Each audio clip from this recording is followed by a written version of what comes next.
জুলাইয়ের সাথে বিশ্বাসঘাতকতা। 2024 সালের জুলাই, বাংলাদেশের রাস্তায় রক্ত ঝরছিল।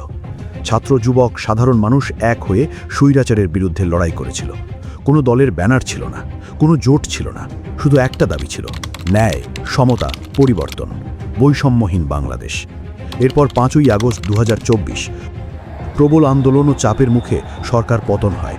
গঠিত হয় অন্তর্বর্তী সরকার। অন্তর্বর্তী সরকারের আমলে জুলাইয়ের কিছু দাবিদার সামনে আসে, কিন্তু কয়েক মাসের মধ্যেই ছবিটা বদলে গেল। নাহিদ ইসলাম, আসিফ মাহমুদ, হাসনাত আবদুল্লাহ তারা বললেন, জুলাই আমাদের রক্তে লেখা, আমরাই এর প্রকৃত উত্তরাধিকারী। এরপর জুলাই চেতনায় তৈরি করে জাতীয় নাগরিক পার্টি, সংক্ষেপে এনসিপি। এরপর এনসিপি জুলাই গণঅভ্যুত্থানকে নিজেদের দলীয় সম্পত্তি বানিয়ে ফেলল। জুলাইয়ের বর্ষপূর্তিতে পদযাত্রা, স্মরণসভা, সবকিছুতে শুধু এনসিপির লোগো।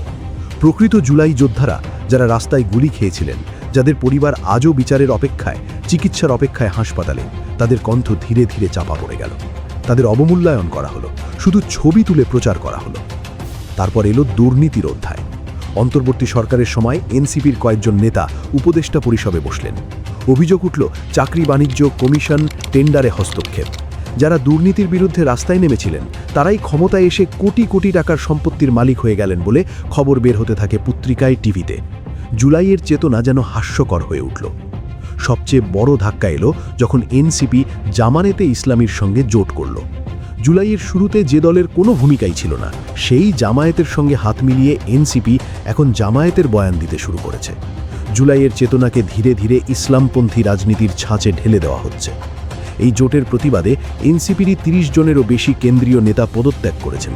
তাজনুভা জাবিন, তাসনিম জারা সহ অনেকে বলেছেন, এটা আমরা হজম করতে পারব না।